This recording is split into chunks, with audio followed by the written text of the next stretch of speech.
नमस्कार दोस्तों, स्वागत है आपका विस्तार ब्लॉग पे। और कहानी यहाँ आपको मिलेगी विस्तार से। तो आप देख रहे हैं विस्तार ब्लॉग और आज हम अपना पार्ट 3 कंटिन्यू कर रहे हैं। जैसे कि पिछले पार्ट में हमने बताया था कि हम ट्रेनिंग के लिए डेल्टा कंपनी में पहुँच गए। तो डेल्टा कंपनी में जैसे ही हमें पहुँच गए, वहाँ पे हमें सामान मिला, कंबल वगैरह सारी चीज़ें, सामान बक्सा वगैरह सब कुछ, चारपाई वगैरह ट्रेनिंग के लिए। और हमारी प्लाटून का नाम था 318 प्लाटून डेल्टा कंपनी। अगले दिन की शुरुआत हुई। अगले दिन की शुरुआत में हमें बताया कि हाँ 3:30 बजे उठना है और सुबह पीटी के लिए तैयार होना है। पीटी होती है सुबह 5 से 7 किलोमीटर रनिंग एक्सरसाइज, उसके बाद सुबह का नाश्ता।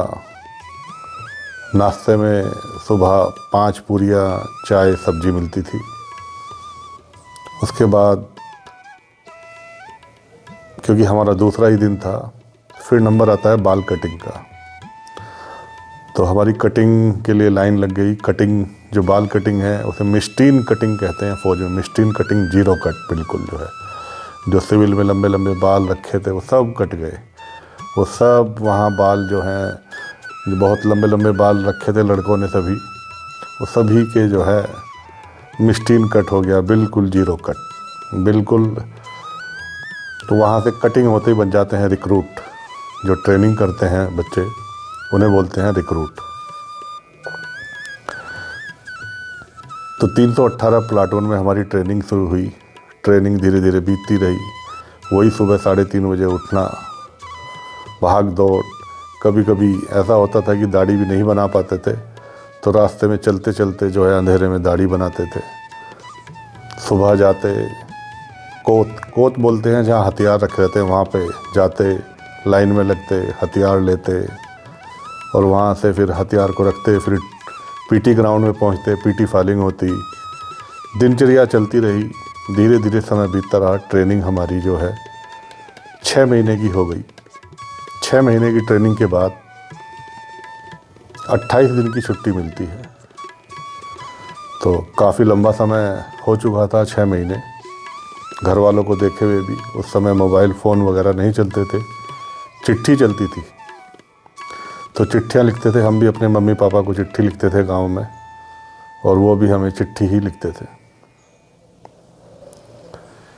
6 महीने के बाद हम घर पहुँचे। घर में काफ़ी अच्छा माहौल था और ट्रेनिंग से लौटे थे।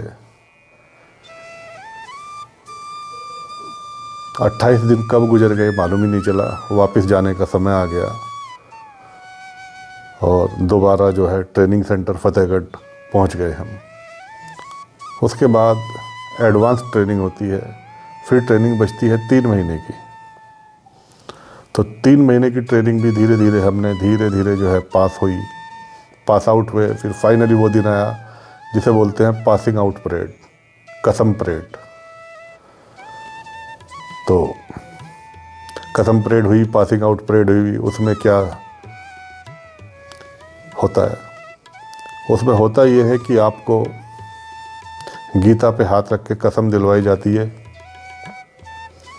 कि मैं कभी भी अपनी ड्यूटी से पीछे नहीं हटूंगा।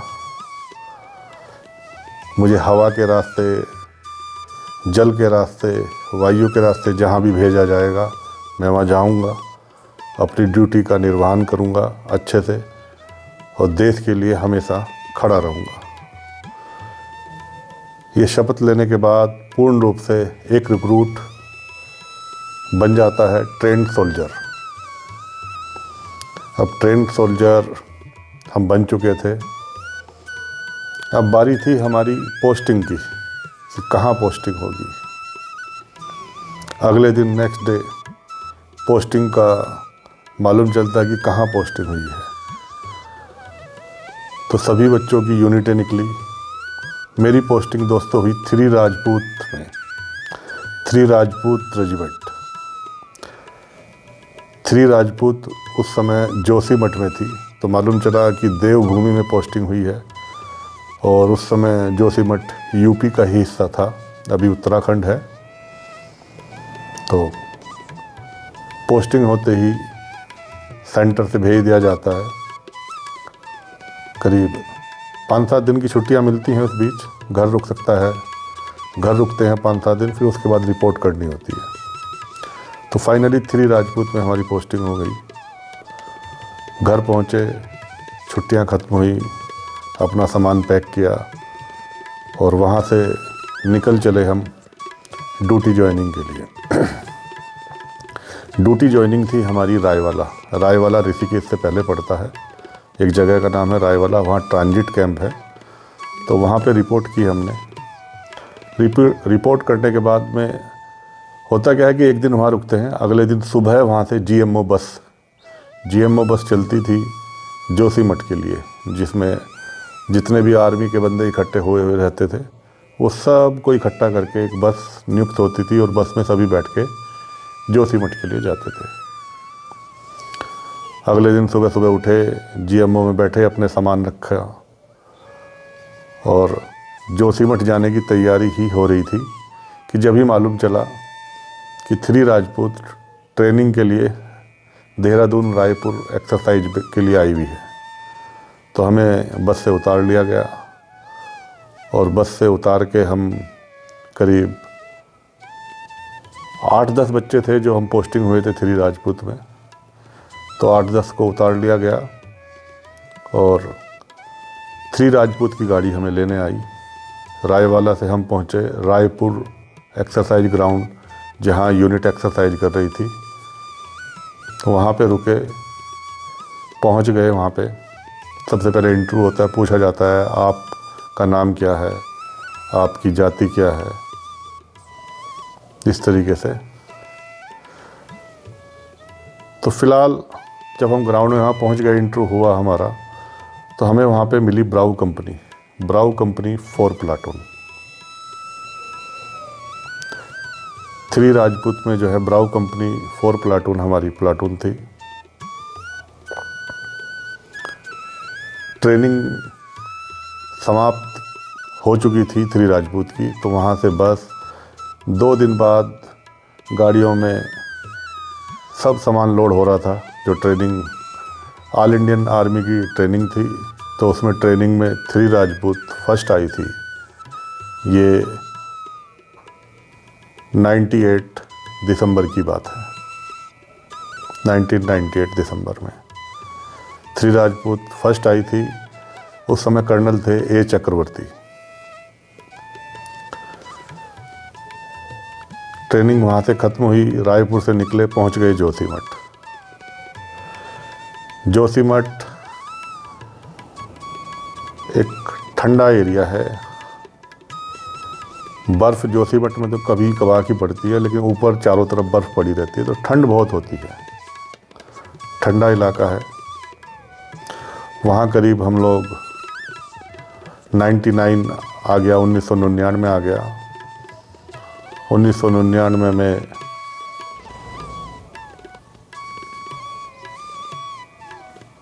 आपको याद होगा कि कारगिल लड़ाई हुई थी।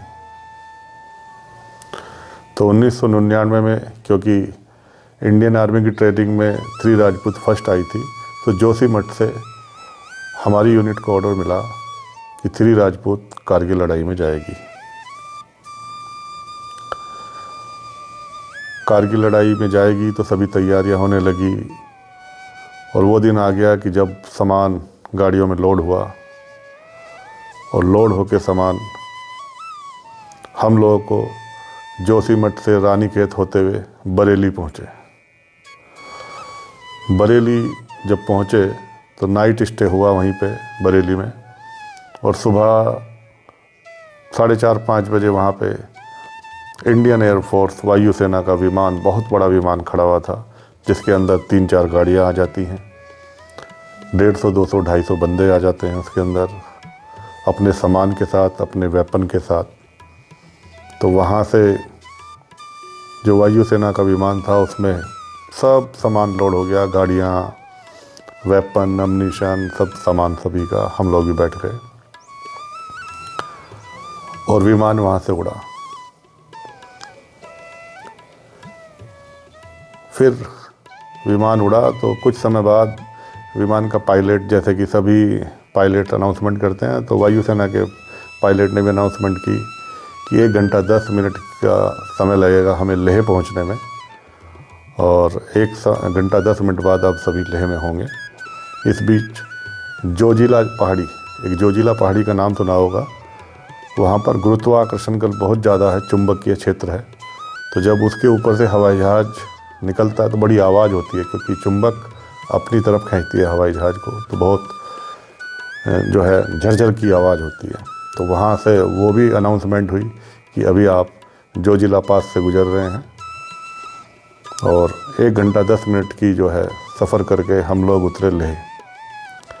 लेह में बहुत तेज़ हवा चल रही थी, सुबह का टाइम था, और सांस, क्योंकि ऑक्सीजन लेवल कम होता है, सांस ही बहुत ज़्यादा चढ़ता है वहाँ पे। तो वहाँ पे सभी उतरे, ट्रांजिट कैंप पहुँचे। वहाँ से हमें फिर एक लोकेशन मिली। उससे पहले जो है क्लाइमेट होता है कि आप वहाँ के क्लाइमेट में ढल सकें। तो लेह के ही साइड में हमें एक लोकेशन मिल गई कि आप 7 दिन का वहाँ पे क्लाइमेट करेंगे। 7 दिन क्लाइमेट का मतलब होता है कि आप वहाँ के वातावरण में ढल जाएं, सर्दी गर्मी, क्योंकि हम लोग नीचे से गए थे। यहाँ का क्लाइमेट अलग होता है, वहाँ का क्लाइमेट अलग होता है। 7 दिन में होता क्या था, सुबह इकट्ठा होते थे, पीटी करते थे, और पैदल पैदल पैदल करीब 20-30 किलोमीटर के लिए जाते थे, और 20-30 किलोमीटर से आते थे। थोड़ी बहुत एक्सरसाइज, क्योंकि क्लाइमेट चल रहा है। पास ही एक नदी बहती थी। पानी की जो आवाज़ आती थी सर सर सर सर कानों में, बड़ा एक मोहक मधुर आवाज़ लगती थी। ठंड बहुत ज़्यादा होती थी, हवा चलती थी। ये मान के चलें कि 3-4 बजे से हवा चलनी शुरू होती थी, पूरी रात भर चलती थी, सुबह आके बंद होती थी। अब क्लाइमेट भी हो गया। क्लाइमेट के बारी आती है कि आपको डिप्लॉय कहाँ किया जाएगा। तो 3 राजपूत को डिप्लॉय किया गया Turtuk sector. Turtuk sector, Hanifuddin sector का आपने नाम सुना होगा उस समय जब कारगिल लड़ाई चल रही थी। तो तुर्तुक सेक्टर के लिए हम लोगों को रवाना किया गया। तुर्तुक सेक्टर लेह क्रॉस करके, और आप लोगों ने देखा होगा कि देश की सबसे हाइट पे जो सड़क है वो लेह से जब जाते हैं तो रास्ते में पड़ती है, और वहाँ से फिर परतापुर आर्मी कैंप पड़ता है। परतापुर आर्मी कैंप पहुँचे, और परतापुर आर्मी कैंप से एक जगह नियुक्त हो गई, डिप्लॉय कर दिया गया हमें कि आप लोग अपने सभी यहाँ टेंट वगैरह लगाइए। तो इस बीच कर्नल ए चक्रवर्ती की जगह कमान संभाली SBN Janardhanan, colonel SBN Janardhanan ने। तो हमें एक जगह मिली, नदी का किनारा था, पत्थर ही पत्थर थे, सभी टेंट लगाए वहाँ। अलग अलग कंपनी ने, alpha, Bravo, Charlie, delta headquarter. तो अब वहाँ पे वही सभी को डिप्लॉय कर दिया गया। अब अगले आदेश का इंतज़ार था कि कब लड़ाई में भेजा जाएगा। तो ये जानने के लिए मेरे साथ देखते रहिए विस्तार व्लॉग। अगले व्लॉग में हम बताएंगे आपको कारगिल लड़ाई के बारे में। और मेरे चैनल को लाइक करें, सब्सक्राइब करें। आप लोगों का काफ़ी प्यार मिल रहा है, जिससे मेरा हौसला और उत्साह बढ़ रहा है कि मैं और वीडियो बनाऊं। तो देखते रहिए विस्तार व्लॉग। धन्यवाद।